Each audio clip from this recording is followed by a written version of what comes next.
guys, it's Teresa. Welcome back to my channel.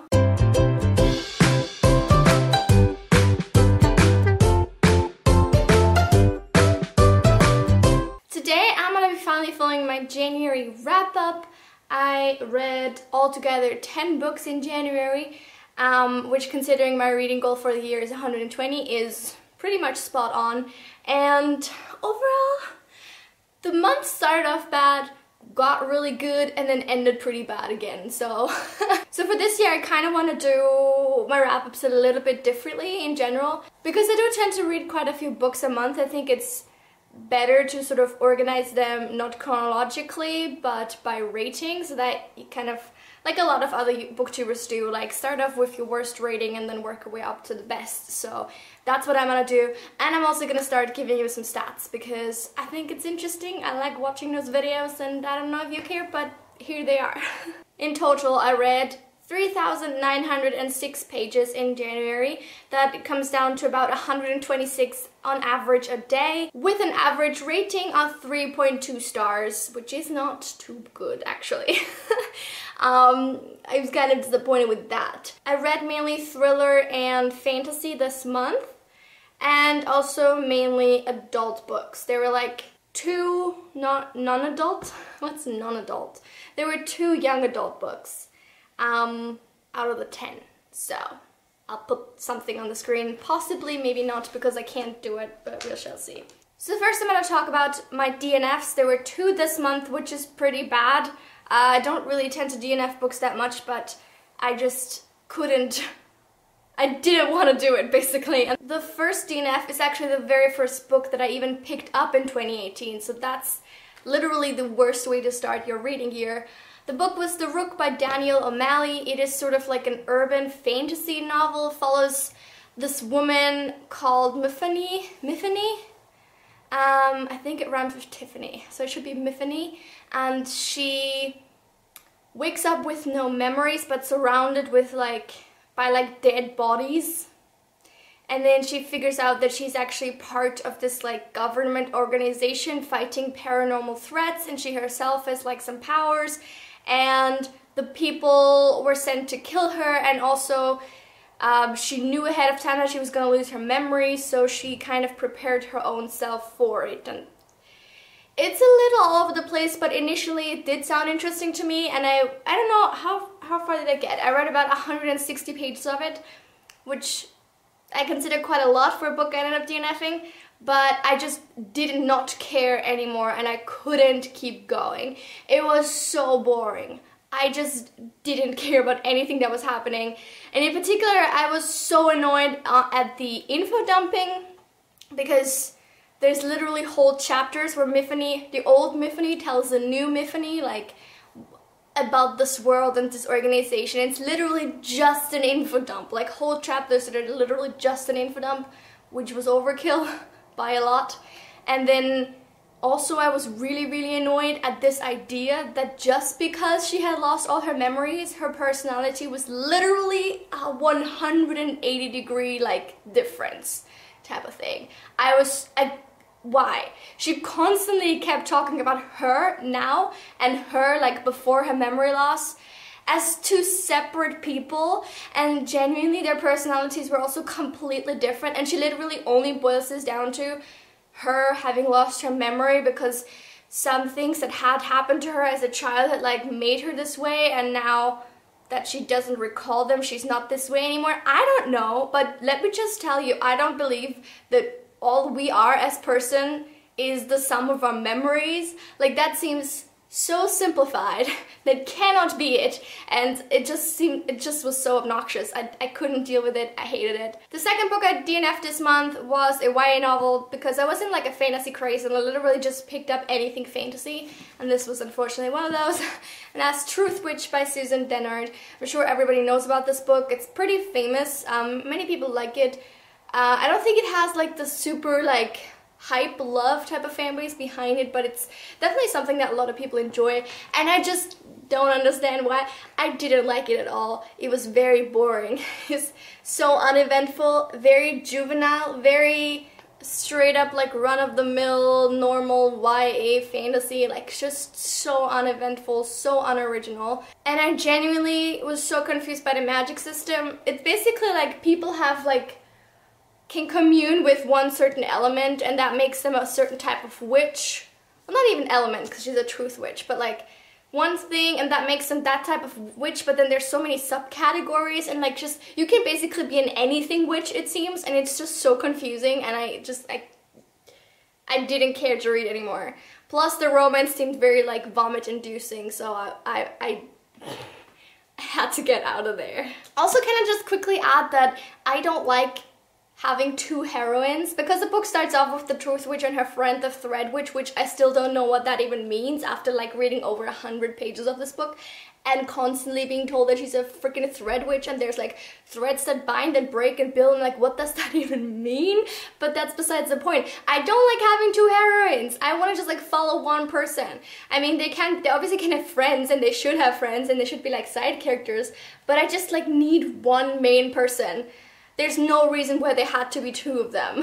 They didn't seem to be that different in personality anyway, so I don't know. Anyway, moving on from that, because they just make me angry. Then let's move to the 2-star reads, because there were a lot of them this month. I have 3, including Truth Witch, which I also rated 2 stars, because I feel like it would have been a 2-star read. The first being The Cruel Prince by Holly Black. I already filmed a 20-minute long rant video on this book, so please go watch that. I won't talk about this book anymore because I've done it enough, I think, at this point. But yeah, this was pretty bad. And the last 2-star read was A Darker Shade of Magic by V.E. Schwab.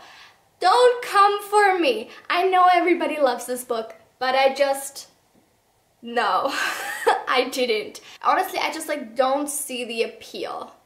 It is a story that is so straightforward that it literally has no subplots. Nothing exciting happens in like all, I don't know, 400 pages of this. The characters are just like, they could have been picked from any other story. They're so bland and like copied from something else. I don't know. Especially Lila is in particular, Lila is the worst person ever. She is so fucking annoying and she's so dumb. Literally, she didn't know until like 5 seconds ago that magic even existed, but of course now she's a complete pro at it and she's like, I know what I'm doing. No, fuck you, you don't. And you just made everything so much worse. Oh my god. The end of it, I was struggling to get through because it was just like, what is even happening?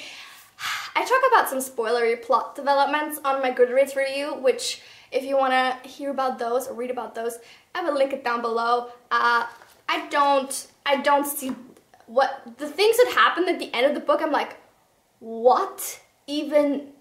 How did we even? I don't understand. Long story short, I didn't like this book and I think it's very mediocre. Also, this is not an adult fantasy. I'm sorry, but it's not. It reads like the most straightforward YA novel ever. There's nothing adult about it. I don't understand how this is adult. Like, I mean, there's some parts that are like a little bit gruesome, but it's like nothing explicit. No sex scenes, there's like nothing in it where I'm like, oh, this is adult. It doesn't read like adult. There's nothing adult about it. I don't know. Anyway, that's like the least of my criticism, so I don't know why I'm talking so much about it, but I don't know. Not for me, at least. Let's move on. I have just one 3-star read for me this month, but because I wanted it to be a 5-star, I'm like really disappointed in it. Yeah. And that's Assassin's Quest by Robin Hobb. Yes, I read this entire thing this month, from start to finish. I read it in like a week because I was obsessed with it, and I really loved it for like a long portion of it. I was so involved because I just like wanted to love it. I think that it was like carrying me through it, but by half of it, I realized why people are saying that this book is too long. It is just, there's so much unnecessary stuff in it, especially travel. Like, this book is Fitz traveling the continent. That's all it is. Because I was reading about this journey so much, I was under the impression that it's like, this is like the longest way ever. It takes him like months to do. And then one other side character quickly goes back to like Buckkeep for like a brief errand, and I'm like, that happened in a paragraph, but sure, because it's Fitz, we need to read about it for like 900 freaking pages. This is so out of proportion. Seriously, I don't get it. There were also some plot developments, especially towards the ending, that I was not on board with, and also Fitz is making exclusively stupid decisions in this book, to the point where I was just genuinely mad at him for being such a dick, and there were some developments that I was like, what are you? No, and this is not what I wanted for you, and you just like, oh, you fucked everything up and now it's ruined. And I called it, but now it's ruined. So that made me quite angry and sad and frustrated. I still love Fitz. He's like my favorite character ever, but in this book he was just so dumb. Like, so dumb. This is kind of like the book where you realize that Fitz is the same as Harry Potter, which is to say that both of them are hailed to be this big hero, but by themselves, without their supporting cast, they fucking suck. They get everything wrong. There's like no particular reason why Fitz himself should be in a hero position, because, dude, the guy is so all over the place. I mean, again, I love Fitz. I love him. He's my bae. But not in this book. Then I have 3 4-star... I can't do numbers. I have 3 4-star novels this month, all of which I really enjoyed, obviously, because I gave them 4 stars. Duh. The first is Misery by Stephen King. This is my 2nd ever Stephen King novel, and I really enjoyed it. It was so gruesome, so creepy and weird, and it's like made me feel all the uncomfortableness in the world. It follows this writer called Paul Sheldon, and he gets in a car crash, and this nurse takes him home, finds him and takes him home, and she also turns out to be his biggest fan, and she's not happy with the latest novel he's written, so she makes him write another one, and also she keeps him as a prisoner and occasionally tortures him. So that's the plot. And it's really weird. It's really weird at times. Like, the lady is fucking out of her mind, but it's also really well written, really gruesome, and I feel like it's as I said, it did make me feel uncomfortable a lot of the times, but I feel like because of their unique dynamic, between Paul and the nurse, I didn't feel overwhelmed by it. I didn't feel like trapped or claustrophobic too much. Because it was like, I don't know, sometimes it was like, oh, maybe something's gonna, you know, get better, and then it usually didn't, but still is really well written. And I actually really enjoyed the ending of this, so well done Stephen King on that one. The next 4-star novel is really just the best. Like, I recommend this to anyone, and that's Erotic Stories for Punjabi Widows by Bally Kaur Jaswal. I recently just bought this book and instantly wanted to read it because the title sounds so intriguing, and I heard really great things about it, and it really was. It was just a delight. The book follows a kind of modern Indian Punjabi woman, basically, who comes from a more traditional family, and she has sort of moved out of her parents' house, and she's not like her sister who actually wants to get an arranged marriage, and like they're all modern women basically, but her mom and her sister are still more traditional, more conservative, and she's more modern, and they live in London, and there's like this Punjabi community there, and she goes there once to like put up an ad for her sister because her sister is looking for a husband basically, and she gets a job there to teach a women's writing class. And the women who turn out for the class turn out to not actually want to learn how to write, but they just want to tell their own erotic stories, which is really funny, like a really funny concept. And I will say that you have to kind of suspend your disbelief a little bit. While I'm not very obviously knowledgeable about this type of community, kind of these women being so traditional and conservative, and then out of the blue, like going and writing erotic stories and being so explicit about their like fantasies and things that they've been thinking about that aren't maybe considered the norm or whatever. That didn't seem quite realistic, but I didn't care. It was so fun to read. The erotic stories they write are actually in the book, and they really are quite erotic. Like, I was really surprised by that. And everything else surrounding the story was just like really lovely, and I liked learning about this community and this culture and everything like that. Really well written and really wonderful book. Just super great. There was a little bit of a mystery element coming in towards the end that I didn't feel was necessary, but apart from that, this novel was wonderful and I recommend it to everyone. And the last 4-star read I'm gonna mention with my first 5-star read in conjunction, because otherwise it doesn't really make sense. So the 4-star read is The Last Town by Blake Crouch, the conclusion to the Wayward Pines trilogy. And the 5-star read is the second book in that series, Wayward.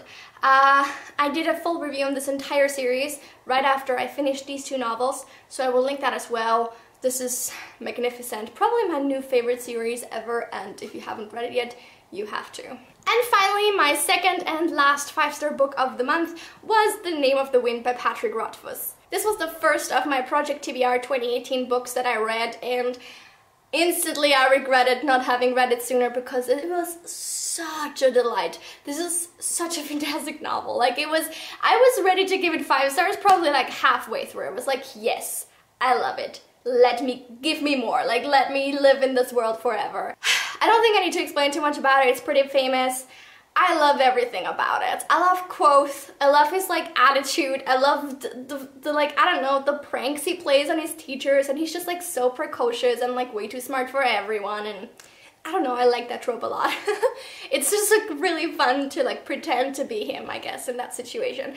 And my favorite scene is 100% the one where he like teaches the lecture for one of his professors. I was dying with laughter. Actually, I was laughing out loud at this book at several times, even though it's not a comedy. It is just so funny sometimes. And I marked so many things. I don't know if you can see, but I marked a lot of things that were particularly nice or fun or even sad. There's a lot of sad stuff in here too, because a lot of shit goes down, and it's just so magnificent. I need to get the sequels as soon as I can, and then I will have to join everyone else who's desperately waiting for this 3rd book to be released at some unknown future date. So I'm not really in the biggest hurry to continue because I know that then I like won't be able to read anymore for a long time. So yeah, I don't know, but I'm just in love with this. This book is everything. It's really good. You should read it too. And that is everything that I read in the month of January. In terms of length and quantity, I had quite a good reading month because I read 2 fantasy tomes basically, and a bunch of pretty long things. And I did find some new favorites, but I also read a few like really bad books. So it was kind of like a mixed bag of things. Thank you so much for watching this video. I hope you guys enjoyed it. Leave a comment down below letting me know how your reading month went and what kind of books you read. If you read a lot of big ones, small ones, whatever, anything, let me know in the comments. Don't forget to like this video and subscribe to my channel for new videos every Tuesday and Friday, with the occasional bonus Sunday video whenever I feel like it. I will see you very soon. Have a lovely week. Bye!